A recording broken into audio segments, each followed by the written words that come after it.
Hi everyone. So next we wanna do regression tree. So remember that we are using training and test sets approach. So at first we want to define those sets. So creating training and test sets. So first, okay, so we set seed. Once you set seed, you can always have the same output, even you use different computers. So training set, we define indexes for training set. And test set, then we do the complement, so set difference.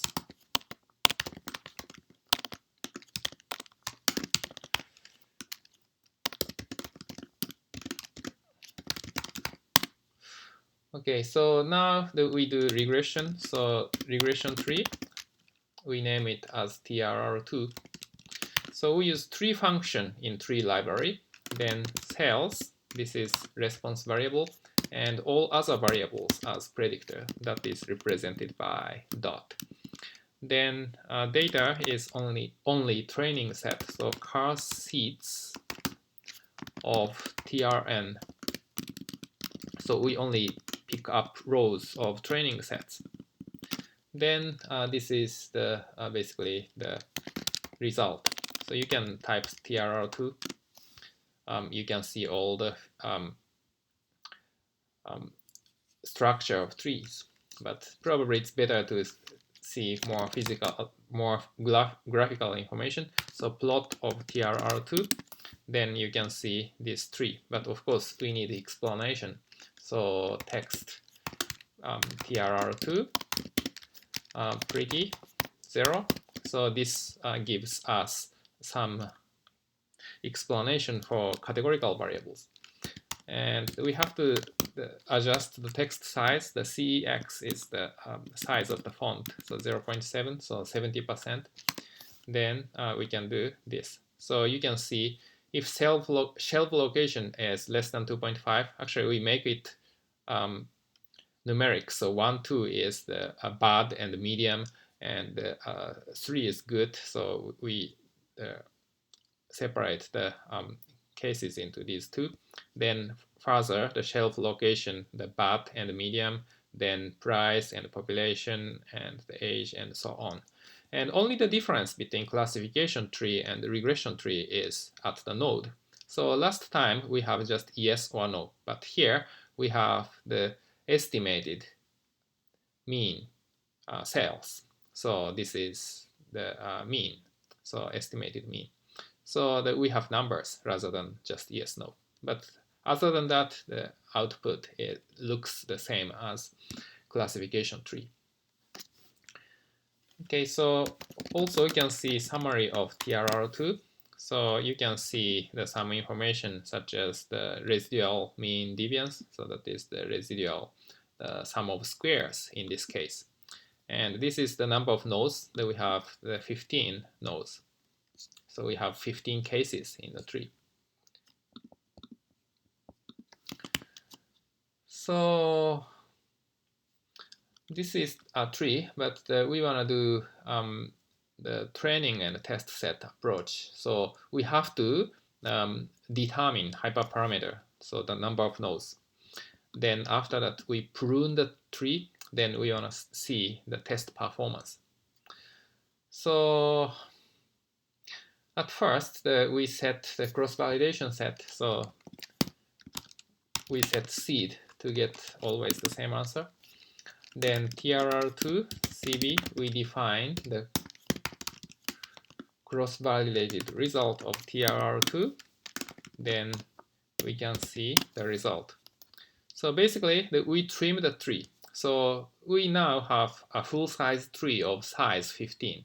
So we have 15 cases. So it basically the tree function stops the algorithm when all trees are sufficiently small. So 15, but if we have trimmed some nodes, then we can get the smaller number of nodes. Then we have corresponding the hyperparameter. So basically, the tree penalize the size of tree. So if penalty parameter is large, then the tree size is small. And for each number of nodes, so the tree with each number of nodes, that we calculate the kind of the cross-validated error. So if cross-validated error, this DEV, is minimized, that is basically expected to be the best tree for test performance. And you can see the 765 is smallest. That is the seventh observation. So you can see the seventh one is 1, 2, 3, so 7. So the size 9. So we have 9 terminal nodes. Then that tree will have the best out of sample performance, so test performance. So we want to make it 9.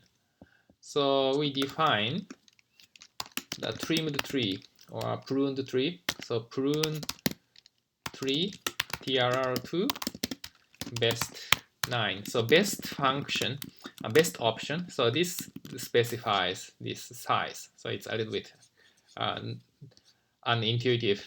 So the size becomes best. Okay, so we can also specify k. So k is equal to 23.92. Basically, we get the same answer. Sometimes we have slightly different tree, such as the tree with 10 nodes or 8 nodes. That is probably a bug, but best is equal to 9. Then you can get tree with 9 nodes. You can make a summary of this tree. So you have 9 nodes. And you can see residual mean deviance. So this is the residual sum of squares. So that is 2.685. Okay.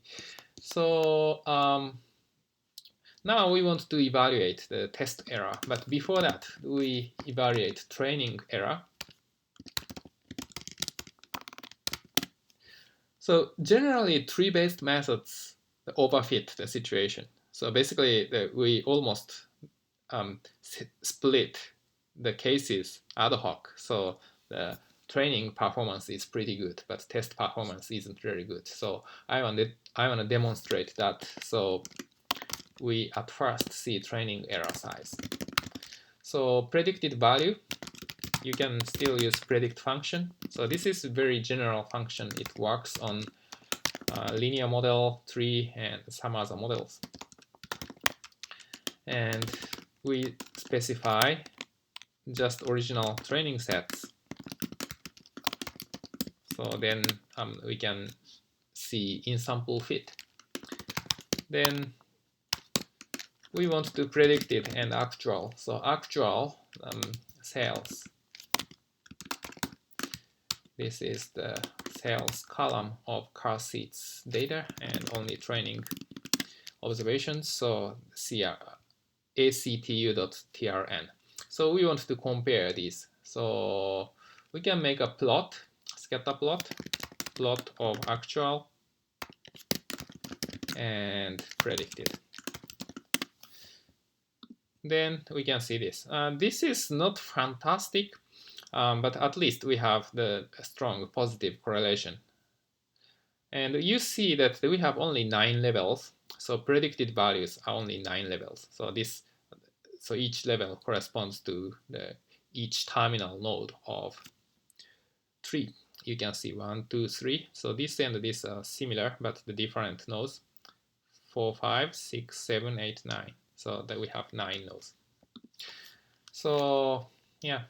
So then we can also calculate the mean square error. So mean of difference, the squared difference. So predicted TRN minus actual TRN, then take square, then take average. Then this is MSE for training set. So this is 2.56. We cannot say it's good or not. I will compare this with another model, but now we can see just 2.59. And now we want to see if error becomes large for test set. So of course, the test error is usually larger than training error, but if the model is good, we can get similar values. In some cases, even test error is smaller. Okay, so the same thing. So predict function we use. and we use this model, the TRR2P, which has 9 terminal nodes. And now the new data is car seats of test, TSD. And actual one, so we use the test observations. Then now that we can plot data, plot actual, TSD, and predicted TSD. Then what's the graph? Correlation is slightly smaller than the last time, so it's a wider variability here. So we have 9 nodes, so that each level, 9 level, corresponds to the node, but each node have wider variability and lower correlation, it seems. So how about mean square error for test set?